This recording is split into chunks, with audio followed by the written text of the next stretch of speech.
Hello guys, and welcome to another ProfileTree video. So in today's video we're going to be taking a look at web development languages. So without further ado, we're going to go ahead and get started. So starting off with our main web development language, which is HTML. HTML stands up for Hypertext Markup Language, and it is the standard markup language used to create the structure and content of web pages on the internet. It is the foundation of all web development and plays a crucial role in defining the layout and presentation of web documents. That'll include text, images, links, multimedia, and other elements. So what we'll do is we'll go through the different key features of HTML.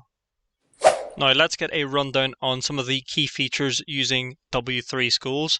Now this is going to be our preferred way to just explain it. There are other websites out there that you can try to develop your skills on as well. But anyway, getting back on topic, so starting off with our first one, which is the markup language.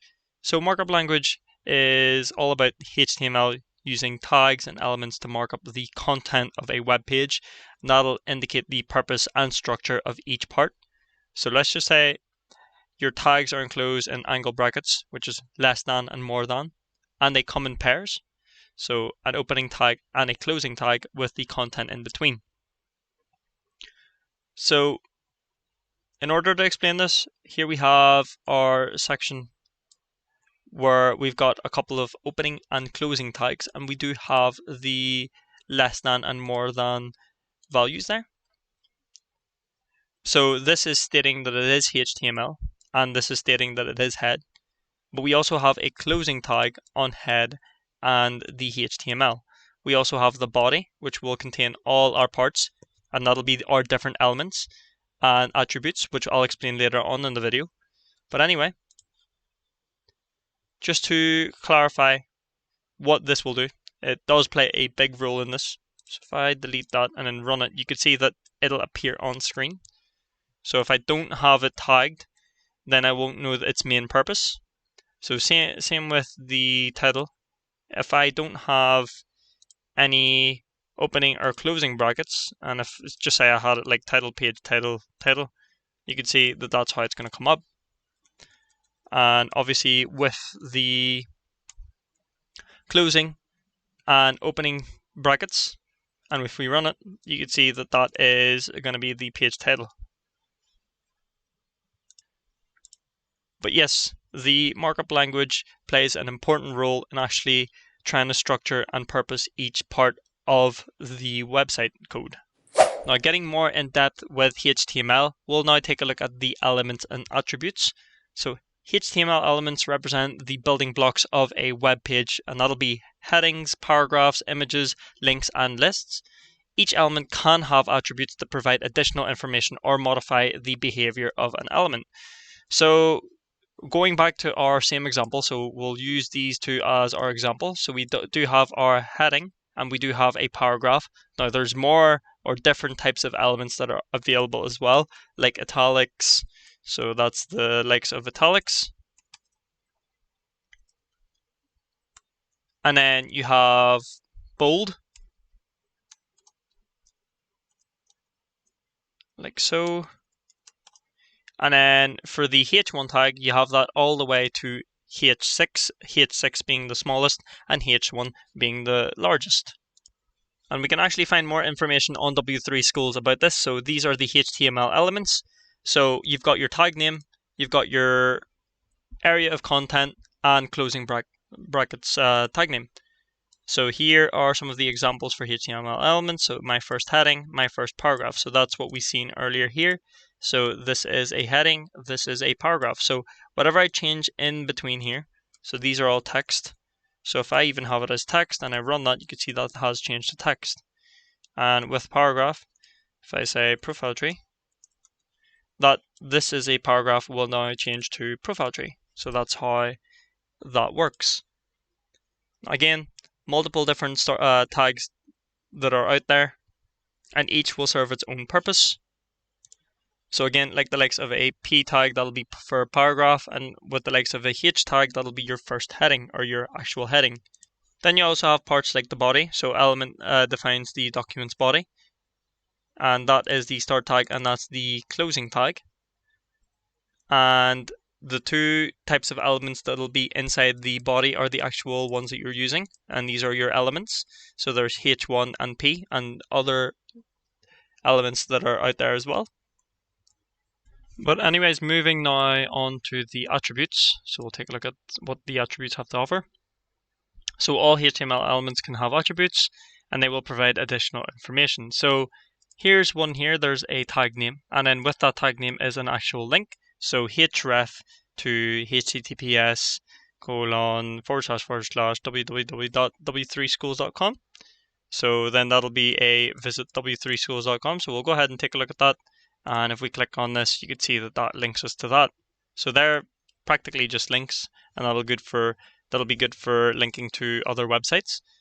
And there's a source attribute, and what the source attribute is all about is image, video, and you've also got the likes of audio as well. So there's two ways to specify the URL in CRC attribute. So there's an absolute URL, and that links to an external image that's hosted by another website, or relative URL, and that links to the image that is hosted within the website. So here the URL does not include the domain name. If the URL begins without a slash, it will be relative to the current page. So that will actually be inside the website. You can see this one is linking outside of the website. So that'll be how that occurs. Now, if you're wondering how that actually works for the image_girl.jpg, so if you are in the images file, so you'll have it in the actual HTML document, and if you outsource this, say you got it from the same area, which is w3schools.com, but you download the image and you link it into the images, that'll be an internal relative URL. You've also got the likes of width and height attributes. So again, image, so that's the different widths and heights. And of course with the style attribute, and that's with the different colors, font size, and more. And we can learn about this if we have a look. You can see if we try to display an image that does not exist, the value of the alt attribute will be displayed instead. So that's how that works. And if you take a look at this one, this is one that is working, and this is the source of the image with the width 500 and 600. But now that we have a clear understanding on the markup language elements and attributes, we'll move on to the hyperlinks, and then we'll move on to our next coding language after. So hyperlinks. HTML allows the creation of hyperlinks, also known as anchors or links, and that'll connect one web page to another or link to specific parts within the same page. Links are created using the A anchor element and the href attribute. So from what we looked at earlier on, this is the A attribute, this is the href, and your URL. So URL being a link to another page or another website. So that's the example there. So we've seen that earlier on. So if we click this, you can see that the actual website pops up. Now, if you do have it as another link, now it won't work for here, but if you do have it as another link, that'll then link it back to whatever website or page you have it written to. So they do have other parts as well. So links can of course be styled with CSS to get another look. So there's the different target attribute. So you've got self, blank, parent, top. So yeah, that is more or less what the links are. You also have link colors there. So there's some of the A tags with the link for CSS, and you also have link bookmarks. So that's for the HTML, and that'll be using the ID attribute. So that's linking back and taking the class which is C4. So if we have a look and we select C4, so C4, if we have a look here, the ID is C4, and if we select C4, it'll jump to there. Now say we created one. Okay, so I'll just go ahead and delete this, or copy that, sorry. And then I'll have one for H7. Let's see if we have a H7. Yeah, we do. And now I'm going to go ahead and pick off that ID,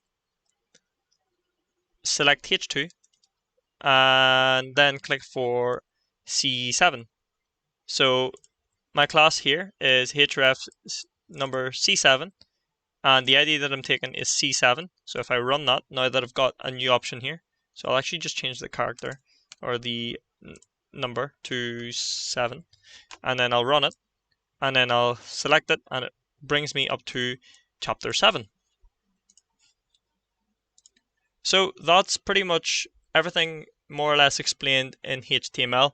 You do have other areas there like comments, quotations, formatting, styles, paragraphs, headings, and so on. But that's more or less the easy stuff anyway. Apart from the fact that you do have semantic meaning. So HTML includes semantic elements that convey the meaning and structure of the content, and that makes it more accessible to search engines, screen readers, and assistive technologies. The examples for semantic elements are header, nav, main, article, section, footer, and more. So you guys may have tried to use a bit of the header or the nav or the footer and some of the main as well. So that is some of the semantic elements that you can use. So next up is CSS. Now this and HTML are both very important programming languages for web development. CSS actually stands for Cascading Style Sheets, and it is a style sheet language used in web development to control the presentation and layout of HTML documents, including web pages and web applications. CSS works alongside HTML to define how the content of a web page should be displayed on screen, in print, or on other media types.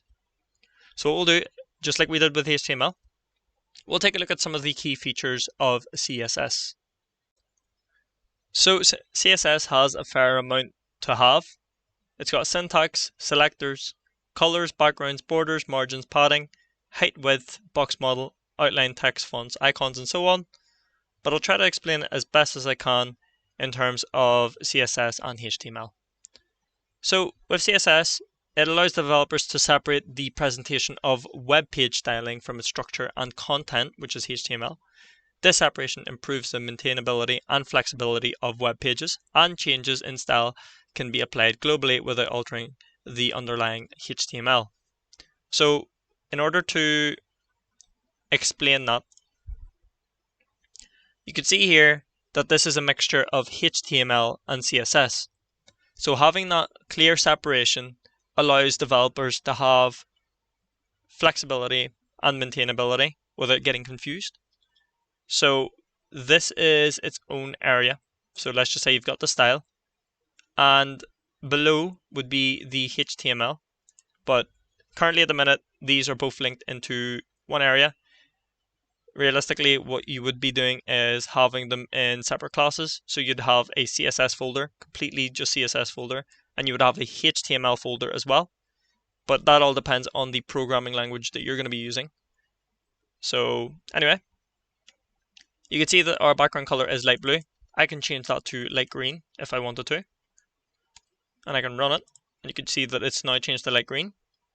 Now with H1, which is linking to the actual element tag H1, I can go ahead and highlight that, and then what I do is I'll change the font family so that it is Verdana, so same as the paragraph element. Run that, you can see that's changed completely. It's color white already, but I can change it to black if I wanted to, so multiple color choices for that one, but I'm happy enough with white, so I'm just going to leave it as is. And then this is a paragraph. Now I can change whatever content I want in here. So I'll do welcome to a ProfileTree video. So we'll just use that as an example. You can see that it changes there. And of course I can have as many classes as I want, but this isn't really related to the CSS part. However, say I have a new class like this one, and I wanted to change that about. As long as I have these opening brackets, or these curly braces, as you can see, and I change the element type for it, So I'm going to have it as I, because that's what I've listed as I for italics. And I want to have the color white. And I go back. And then this will change from Times Roman, italics, to font family Verdana with a font size of 50px and the color white. So it's very easy to use CSS. Now there are a couple of rules. So CSS rule is made up of a selector and a set of declarations enclosed in curly braces as stated. So that's the curly braces that you have there. Now it defines how elements with matching selectors should be styled. And of course this is our example here. But getting more into what selectors and declarations are, CSS uses selectors to target these HTML elements and declarations to define the style properties applied to those elements. So each declaration consists of a property that'll be like color, font size, then your value, and then of course that'll be like red or 16px, and that'll be separated by a colon. You can see for each part. So font family, Verdana, semicolon, font size, and then colon 50px, semicolon, color, colon, white. So these are the two parts, and that's what's separating it in the middle, which is a colon. But anyway, CSS does play that very important role in the responsive web design. So if I use this as an example, so I'll actually just bring up our website. Now with responsiveness, as mentioned, CSS plays that crucial role in creating responsive web design that adapt to different screen sizes and devices. So not only there's desktop, but there is tablet and mobile. So techniques like media queries allow developers to apply different styles based on the device's characteristics. If I do minimize this and I bring it down to a smaller screen, so you can see from this small screen now that the elements inside the page is actually either reducing in size or becoming hidden. So you see how we have services, portfolio, blog, about, contact us, and if I get it just right, we've actually lost the get in touch and we've gained a button which is contact us, and all those little all those words have been submerged into an area which is services, portfolio, blog, about, and contact us. And we've also got our little search bar there as well, so we can search for whatever we want. And see if I keep bringing it down all the way to mobile view almost. So that's mobile view. And you can see how it changes from PX sizing all the way down to a full screen. So that is the importance of CSS for responsive web design. So that pretty much makes up the entire part for CSS and how important it really is. Now, as well as the stuff that we've covered, you do have parts like layout and positioning. So with CSS, it provides various properties to control the layout and positioning of elements on a web page. That'll include properties for floating elements, flexbox layouts, grid layouts, and absolute positioning. Then you would need to take into account with the browser compatibility. So CSS is supported by all major web browsers, ensuring consistent rendering and styling across different platforms and devices. But as well as that, you do have your other parts there, like display, your height and width. So that's just changing the different sizing for your fonts or whatever part you want to modify. You can do so using CSS. Anyway, moving on to our next one, which is JavaScript. Now, in web development, JavaScript plays that fundamental role as a client-side programming language. It is used to add interactivity, dynamic content, and enhance functionality to web pages. That'll make the user experience more engaging and interactive. So we'll take a look at how JavaScript is used in web development, but first, let's take a look at some of the other parts that it has to offer. So here we have the actual exercises that they give. So these would be the variables. So these are called JavaScript variables. And you can see how it's declared in different ways. You've got automatically, using var, using let, using constant, and these are some of the examples that they have to give. And as well as that, there's a couple of explanations as to what these are. So starting off with let. So variables defined with let cannot be redeclared. Variables defined with let must be declared before use and have a block scope. And with the likes of constant, again, cannot be redeclared, cannot be reassigned, and must have a block scope. But we'll take a look at some of the examples that they give. So this is the variables. So you can see that the value is OZ since everything is added up. So x equals 5, y equals 6, z equals x plus y, and the value of z is 11. So that's just adding 5 and 6. So that's just more or less how that works in terms of the variables. And moving on anyway to events. So this is the events. So JavaScript enables developers to respond to user actions such as clicks, key presses, mouse movements, and form submissions. Now, these event handlers are used to trigger specific actions or behaviors in response to these events. So if we take this as an example, so we've got the next. Once I've clicked that, it then brought me to another page.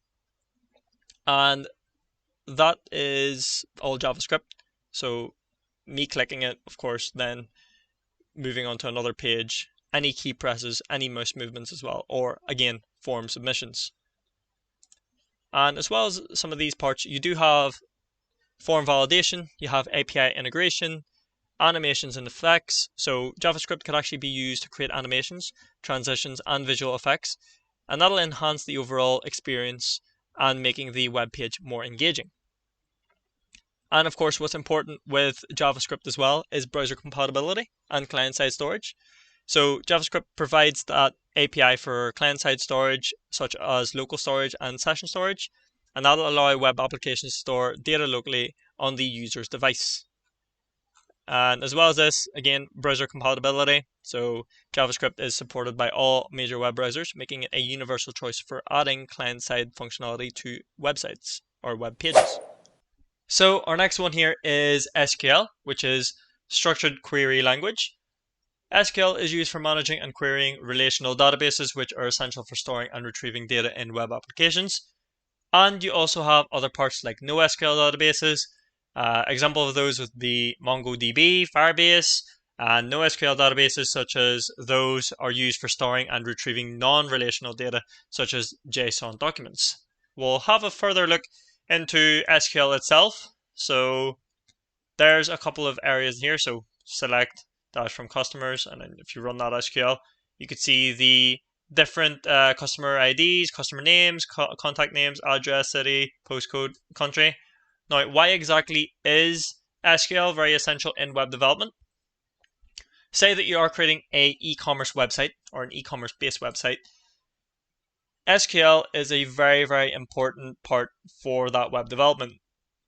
Now, it may be something that you can't actually see since it is back-end development. However, it's something that's needed since you're storing, say for example, you have inventory. So you're an e-commerce site, you run a clothing website, and you run a lot of stock. This is a way for you to understand how much you have in your inventory. Or if you're creating like a membership-based website, this is a way for you as well to store each of your customers. So you can see from this, we've got customer IDs. So number 1 is Alfred's, and number 2 is Anna. We can see their contact name, we can see their address, city, postal code, and country. And with a database, we're able to see what we need in order for us to actually like send orders. So that's what you could use them for as well. So there are multiple reasons as to why you should have SQL in your backend website. Now, using W3 Schools, we of course have a couple of different options there. There's syntax select, select distinct, where, and, or not.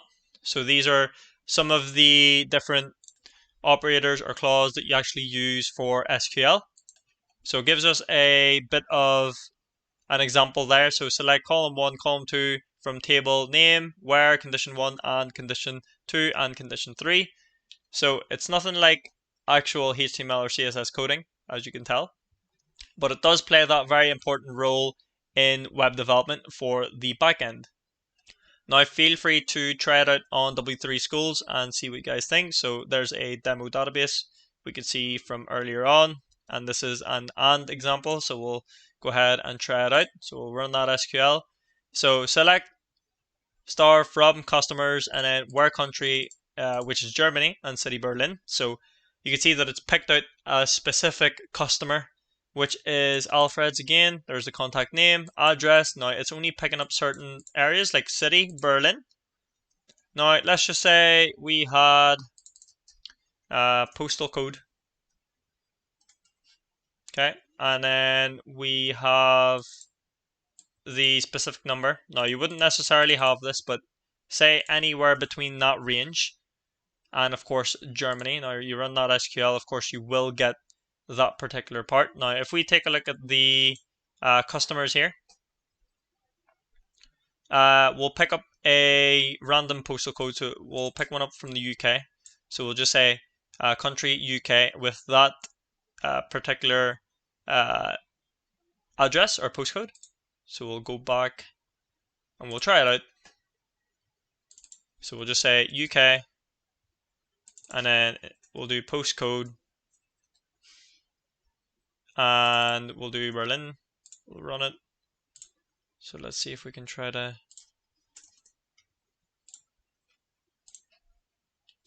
Okay, so that's where I went wrong. I didn't say postal code.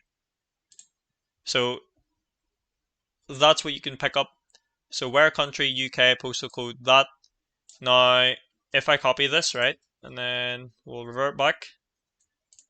And we also try to find the one for Germany and city, and then we run it.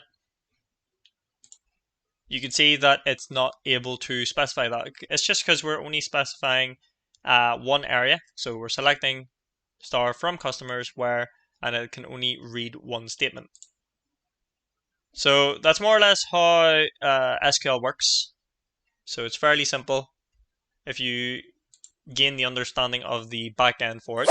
So our next coding language is Python. Now Python is a versatile language that can be used for both front-end and back-end web development, and it's known for its readability and ease of use. So we'll go ahead and take a look at it again using W3 Schools. So here's our intro. It's a very easy, beginner-friendly programming language, I would say. So you may want to start off using this if you are thinking of coding a front-end and back-end development. So we run that, you can see hello world. So that's printed out. And there's a couple of exercises there as well. So we'll just go through it quickly here. So they've got text type, string, numeric types, which is int, float, complex, list, tuple, range, and then it is slightly different compared to HTML. You can see from here as well, and JavaScript. So it's not too far off. However, it's still a very simple bit of language that you can learn straight off the bat. More or less works the same. So if we take a look at the if-else statements that they have, so that's how the if-else and elif statements works. Then of course for while loops, it's more or less close as well. Loop functions as well. But yes, as I said, Python is that very versatile language that can be used for front-end and back-end development. And again, it's very easy to read and to use.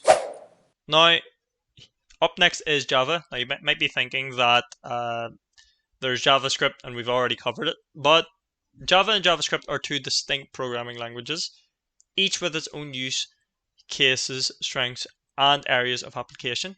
Now, despite the similar names, they have different purposes and are different used in context. So we'll compare Java and JavaScript, actually. So with Java, Java is statically typed, compiled programming language, and it requires explicit type declarations and is compiled into bytecode that runs on the Java virtual machine, so which we covered, which is JVM. Now, if you think about JavaScript, JavaScript is a dynamically typed scripting language, and it doesn't require explicit type declarations, and it is executed directly by web browsers. So since it's complementing with HTML and CSS, it's completely different from Java. Now, Java is, in the platform, is a versatile language used for various purposes. That'll be including web development, and you can also use that for mobile app development, which we've covered in other videos, which is Android Studio, enterprise applications, desktop software, and more. Now, compare that to JavaScript. JavaScript is primarily used for web development, specifically for adding interactivity and dynamic behavior to websites and web applications. So you more or less get the understanding of it. However, Java is actually used still in web development, but more commonly for the backend. So it powers the server-side logic, data processing, and database connectivity, while JavaScript is working more towards the front-end development. So JavaScript is the language of the web browser, and it's used extensively for front-end development, and it's responsible for manipulating the document object model, so that's DOM, creating animations and handling user interactions. In terms of scalability, Java is known for its scalability and performance, and it makes it a suitable for building large-scale, high-performance applications. And for JavaScript, you could use that for web applications, but its performance and scalability might be limited in comparison to languages like Java. So now that that's given you more of an idea as to what Java can do, we'll go ahead and take a look closer into it. So you can see there's public main, public static void. So that's more or less how it works. Again, it does or is used for app development as well. So you're linking that with handlers as well. So if you guys have ever used Java NetBeans, this would be the part for where Java is used. And you'd mainly use that for the back-end development of a website. And of course, as mentioned before, that's when you're handling the server-side logic, data processing, and database connectivity. Now, our next one there is PHP, which is Hypertext Preprocessor. This is widely used in the server-side scripting language that is primarily used for web development. Now, it is known for its simplicity, versatility, and wide adoption, making it a very popular choice for building dynamic and interactive websites and web applications. Now, an overview of PHP itself. So we've got the server-side scripting on this. So it's not on this actually, but PHP is executed on the server side, and that means it runs on the web server before the HTML is sent to the user's browser. This allows for dynamic content generation and pre-processing before delivering the final web page. So it's pretty much calling out the HTML page. So that's from the database. So think about it as we've got our area here, which is our HTML page. So before this was even applied, if we click on something, so say we clicked on next, so what it's actually done is selected the PHP intro.asp, so that's the actual file name. So I've went ahead and moved the browser down a little bit. So if you can see from here, it's w3schools.com/php PHP intro.asp. So before that was even gathered, so when we clicked on the button, that then sent it to PHP to get the actual file from that database and bring us back with this HTML page, which is the php_intro.asp. And you do have that integration with the HTML. So PHP code can be embedded directly with HTML files using special delimiters. And those delimiters allow developers to mix dynamic server-side logic with static HTML content. So you can actually go pretty far with PHP. So like I said before, you do have database connectivity, you have dynamic content generation, forms and data processing, session management, user authentication and authorization, server-side file handling, libraries and frameworks, content management systems. So they actually do power content management systems. So with the likes of WordPress as well, you've got Joomla and Drupal. So those are other areas for web development as well. So without PHP, it can't power WordPress, Joomla, Drupal, and as I've said, they are actual website builders. So for those who don't actually know much on coding, that's a great way to develop a website through drag and drop. So as well as the languages that we're looking at now, they're used to help create website builders for people who don't have much knowledge on coding. So that's another way forward. So our next one here, which is C#. C# is commonly used in conjunction with the ASP.NET framework for building web applications on the Microsoft ecosystem. So how you can use this is if you download one of the Microsoft applications, which is Visual Studio Code, you can see from there that there is actually ASP.NET framework, and I'll go ahead and show you now. So this is ASP.NET. So if you take a look on the right side, you can see that it runs with SPX. If I do want other ones there, so let's see if we can try to get one in. I'll try to get a new one in. So I'll add a new item, and you can see from here, we'll have the ASP.NET. So there's the ASP.NET module. So these all run from that, and they've got a master page. And if I actually view the site itself, so it is a running live or running site, but it's not a live site. So I can run an e-commerce site if you want to as well. So this is one of the sites that I created before. So it's all running well. There's no issues with it. Functions enough. Of course, I've got HTML and CSS integrated with it. Go home, and then there's the shop as well. So these are some of the interactivity. So that's the JavaScript kicking in. So if I clear the basket, you can see that it provides me with a new title on it. So if I add that to cart, I can go ahead and check out. And from here I can enter details. So ProfileTree, and just do that. Now, hopefully this should work. So postcode. Okay, and then a random number.